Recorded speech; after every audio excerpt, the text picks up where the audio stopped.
My name's Russ Cavalluna. I'm the president of Henry Ford College, and I want to welcome you as your special host for Through the Arsenal Gates.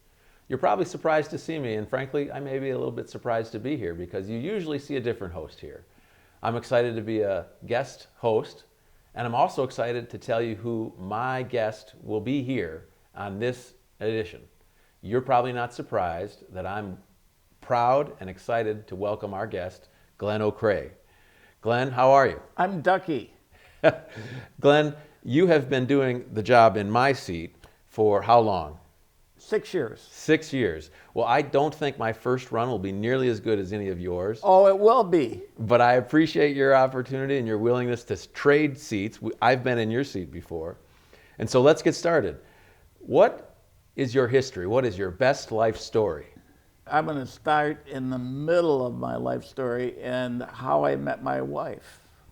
Now, you've been married a long time. I've been married 53 years, and my wife and I take great pride in the fact that we've not had one murder in the household. Now, this is how we met.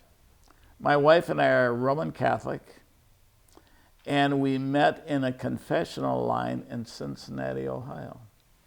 And I liked. Who got to the confessional booth first? She did, and I liked the quality of her sins. And my wife is originally from Minnesota, and we met in Ohio.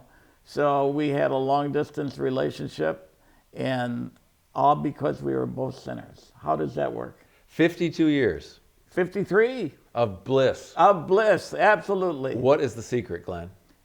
The secret is... Did you get it? Bad hearing. So where'd you grow up? I grew up in Dearborn, and it's kind of a cute story. Right now, we're at the Commandant's quarters. The Commandant's quarters is a block from where I was born. There had been a hospital on the corner of Oakwood and Morley. It was the predecessor to Oakwood Hospital, and my doctor who delivered me was Dr. Radigan.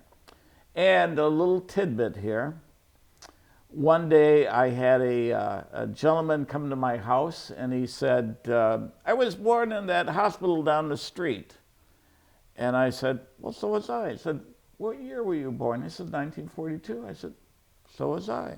He said, what month were you born? May. So was I. I said, what day?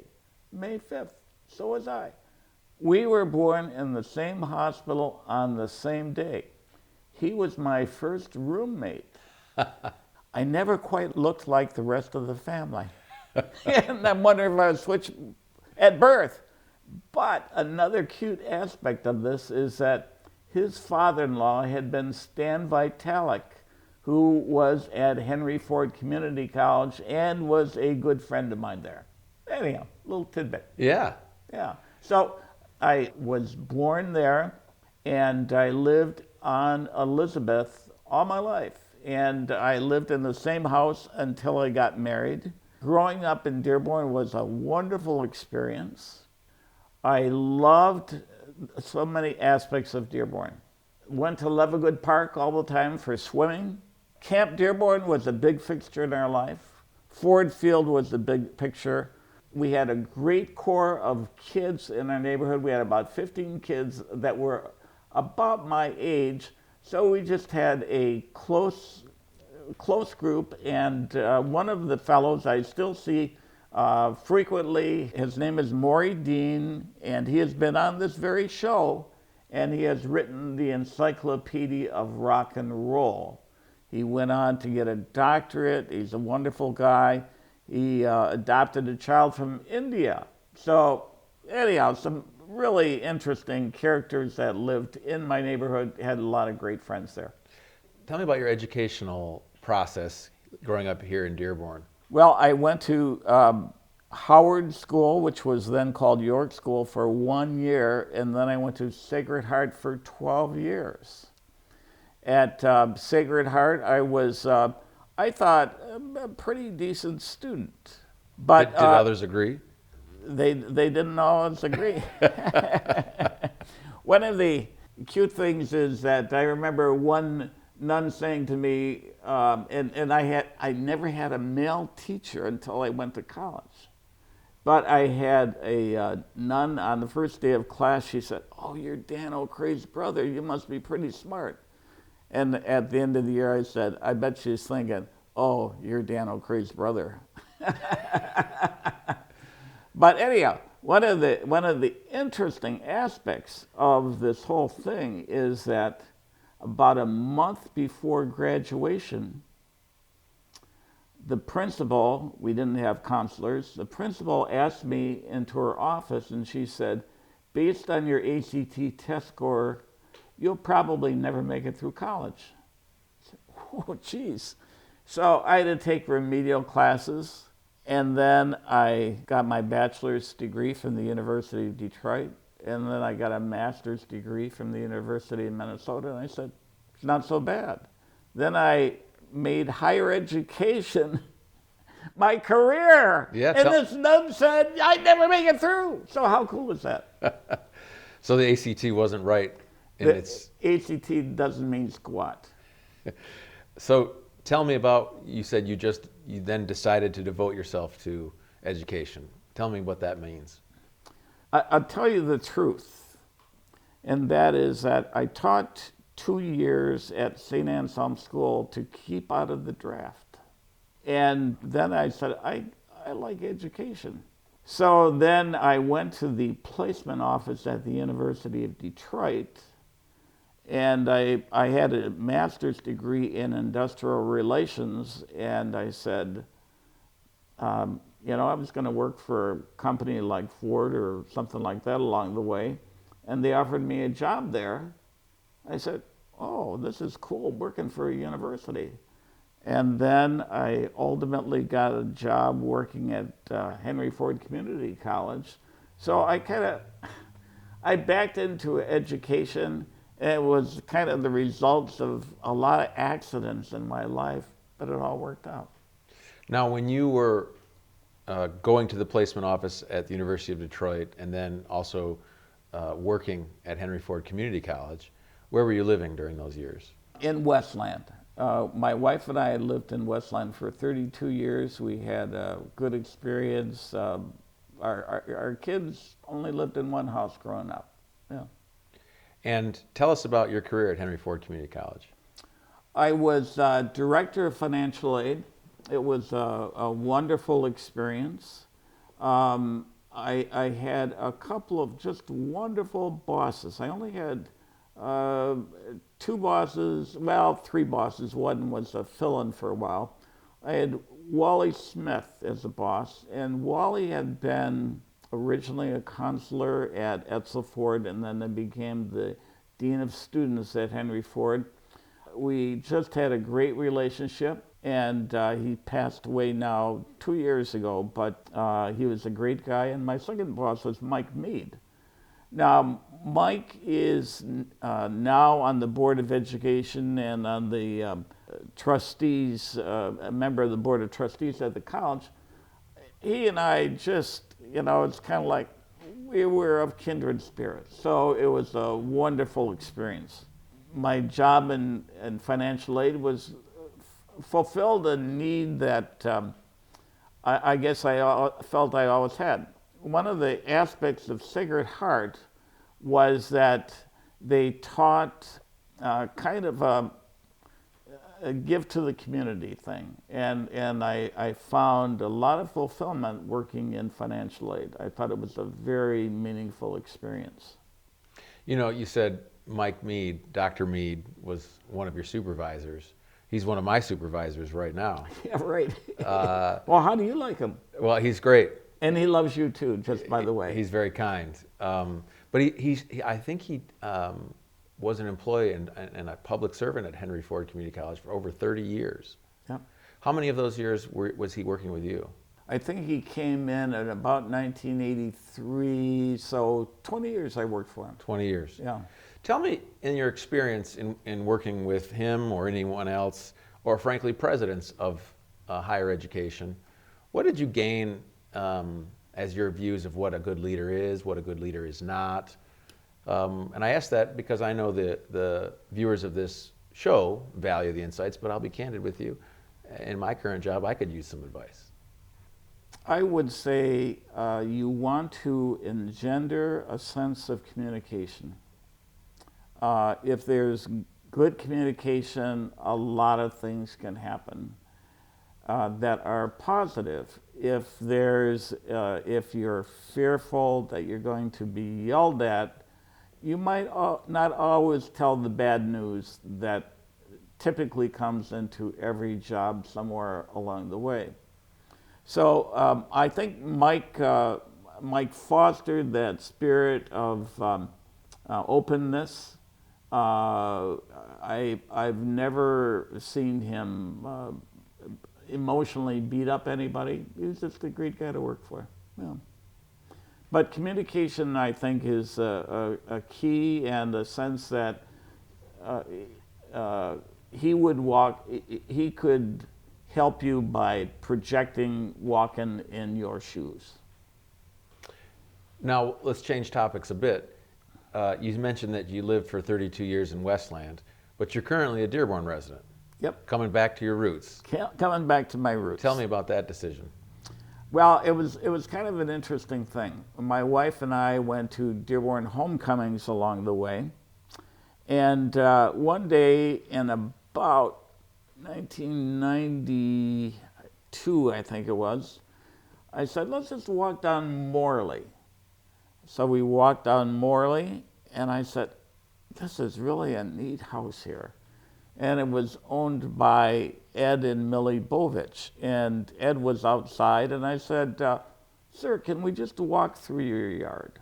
So we walked through the yard, and I said, oh, this is just such a nice yard. And we had about an hour conversation. Ed was in the FBI, and he just had a lot of interesting stuff to tell me. So a couple of years later, it was 1999, the house came up for sale by owner. So I gave him a call, and it was, we left messages for one another. And so I made arrangements to see him without actually speaking to him. I left a message. And on the day that we were supposed to look at it, my wife said, call the guy up and tell him we're not interested. We've lived in the same house since we were married. We're never going to move. Our house is paid for. Why waste this time? Well, I don't know about you, Russ, but for me, if I whine enough, sometimes it works. So this was an occasion where the hearing did work in your yes, marriage. Right, yeah, right, yeah. So anyhow, we went to look at the house, and Ed had classical music playing. He had cookies in the oven, and everything was just right. So I told my wife, I really like this house. I said, if we feel tomorrow like we feel today, let's buy it. She said, it won't be here tomorrow. Everybody, their phone was ringing off the hook of people that wanted to look at it. So I said, well, let's buy it. So in 5 minutes, we made a lifetime decision, and we went back, and Ed was very gracious, and he said, I love to sell you this house. You're the type of person we would like living here. So I always feared we would have buyer's regret, but I've not regretted it 1 minute. My wife and I just love living where we are. And that's, you said that was in 1999, so yes. you've eclipsed 20 years. Right, yep. So it's been a great experience. My wife and I love Dearborn. We love the diversity. The schools are still great. The college is great. And the history, of course. I just love the history of the town. Yeah. Now tell me how you came into the role that I'm playing right now. You said you've been hosting this show for 6 years. Tell me how that came to be and what you've learned in that process. My predecessor on the show was Mary McDonald. Mary retired, and we had a new curator that was just there for a short while, and I told Jack Tate, I said, Jack, let me run the show. So I got on board, and Ken, our cameraman here today, I think, was photographed the first show. It's been a wonderful experience, met all kinds of wonderful people. And sometimes, again, accidents just happen. And I think it's one of those things that, you know, Russ, if you're open to new experiences, sometimes things just work out. And have you enjoyed it 6 years on? I'm so overpaid. I'm not paid a cent. I love it. I love it. Yes, it's been a great experience. Tell me some stories about it. What is it like to ask people? I think your intro is usually people who are making history, have made history, or will make history, Yeah. something like that. Tell me, what have you learned? Some exciting stories about sitting in this chair asking people about their history. Bad news first. I had one interviewee that the interview just, it was an okay interview, but not great. And afterwards... This isn't the interview of me you're talking about. No. No. And afterwards we started talking about other stuff, and I realized that he and I were on two different wavelengths, that I didn't appreciate his philosophy of life at all. I thought he was just plain wrong in his outlook on life. And I regretted having interviewed him. Well, the next day he called and he said, I don't want you to show that interview. So I said, oh, praise be to God. But a lot of people don't begin thinking about their life until they're asked about it. And so there are all kinds of different insights that I think are interesting. And the one question that a lot of people wrestle with is, what do you want people to say about you when you go to the next life? And most people want to leave a positive mark in life. And sometimes we forget that everybody, in effect, wants to, in some way or another, leave some positive result of their having been on the earth. Here's an interesting question for you. I'll be the judge. Well, it's interesting for me to be able to ask you that. I can say that. Ask you this. The question is, what do you estimate to be your strengths and your weaknesses? I try to be an open person, and my weakness is I try to be an open person, in that my wife is critical of me because I take on too many things at the same time. So it's kind of like, Glenn, I can't believe you're doing this. You know, one of the things I've heard about you is that you do take on big and ambitious goals. And you mentioned that the ACT said that you probably shouldn't go to undergraduate college, and you did that. And I imagine the ACT would have probably also concluded you shouldn't take on graduate training, and you did that. Have you stopped your educational journey? No, I'm applying for a doctoral program at Wayne State in history.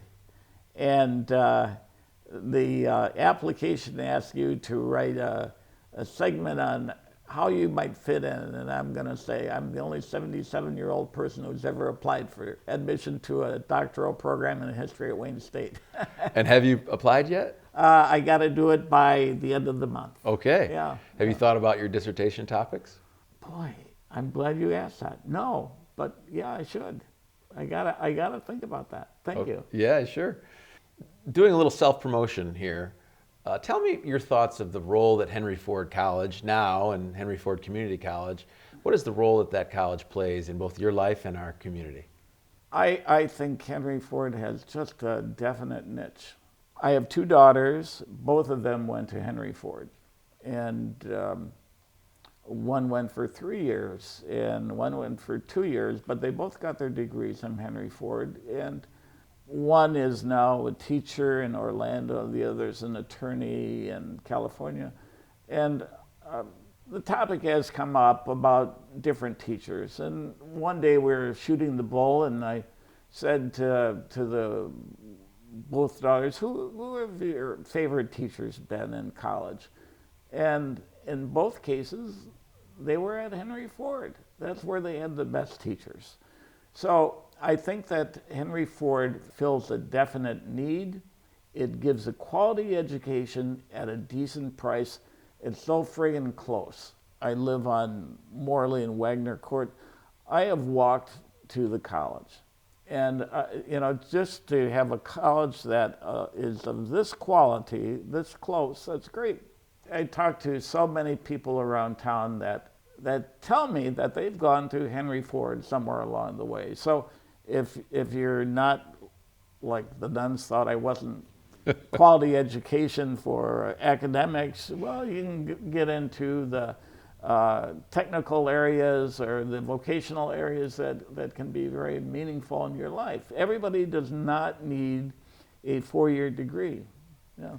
Now, you had talked earlier in our discussion about your role there as the Director of Financial Aid. Do you have any interesting stories about your tenure there in the department? One of the things that I loved doing was talking before groups of interested students, groups of parents of students.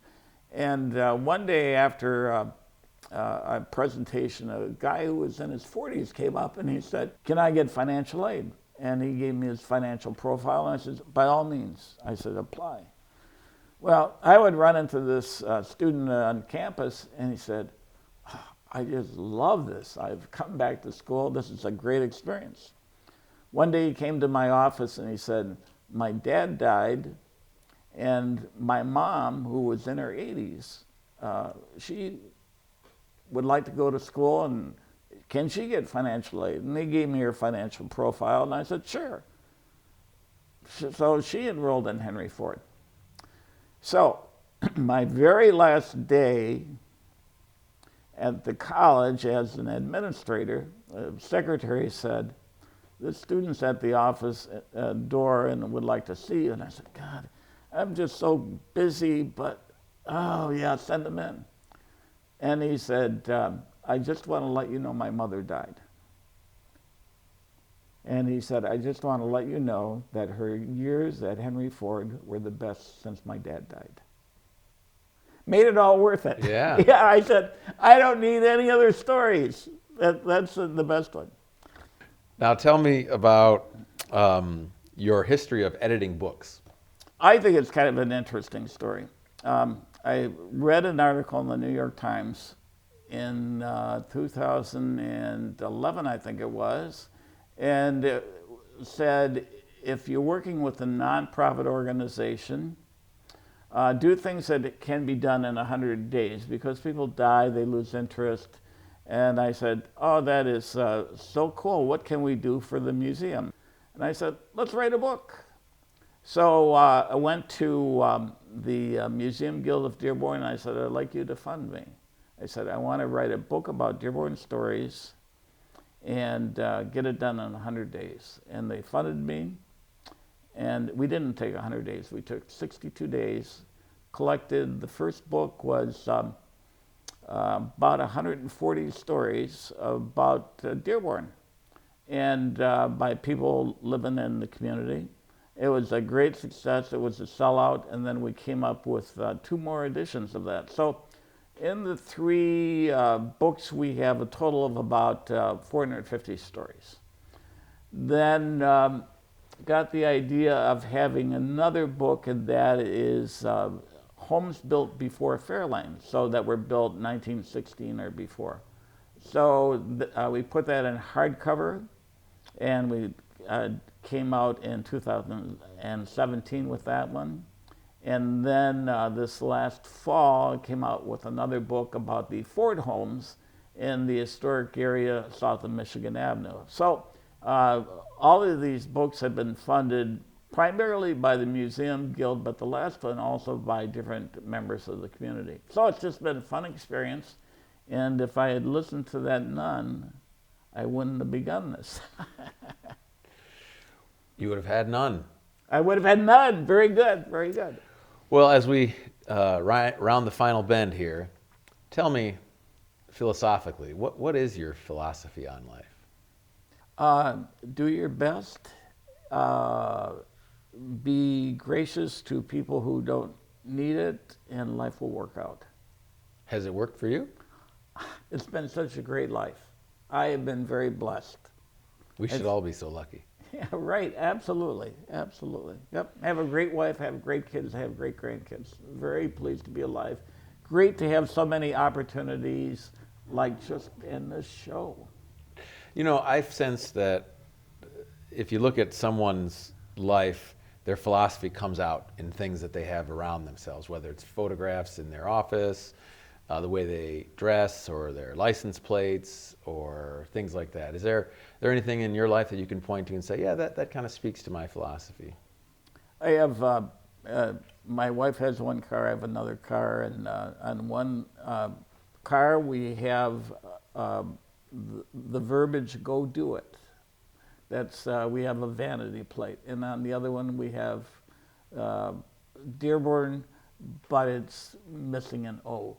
So it's kind of like the philosophy of my thing in life is a lot of people don't make use of their potential by not doing things that they think they should be doing. And the other one is we're just so invested in Dearborn. Dearborn has been a great place to live.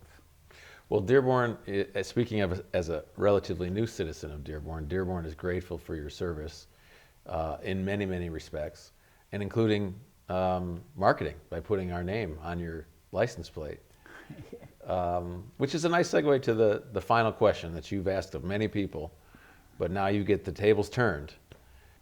You envision, in fact, some leadership books tell you to do this as a method to decide how you want to live your life as a leader. And the story is you wake up one morning and you've got on your calendar, I've got to be at a funeral at 11 o'clock this morning, and you put on your best suit and you get in your car, and as many people do, you go to the funeral by yourself. You think about the person on your way to the funeral, and you think about some of the people you'll see, and you walk in, and the setting is the very typical setting that we have in our society here in the Midwest. And as you approach the casket, you see some of the friends that you share with this community, and you get there and you look in, and of course, it's you. And then you get to sit and you get to watch the proceeding. What would they say if you had your way, if this dream continued to be the perfect dream for you? What would they say if it were you? Look, he's moving. Cheated death. Yeah, right. Rasputin. I would hope that they would say he gave to his God, he gave to his family, he gave to his community. Well, I can tell you this, you've given to me, as your friend, you've given your seat to me and your job. I hope I made your decision wise. And I can tell you this was very enjoyable for me, and I hope you continue to sit here because I'm sure you do a better job than I do. You've done a wonderful job. Ladies and gentlemen, if you enjoyed this show, tell all your friends and relatives. If you didn't like it, keep it to yourself. Thanks for joining. President Russ, good job. Glenn, good job to you too. That was enjoyable.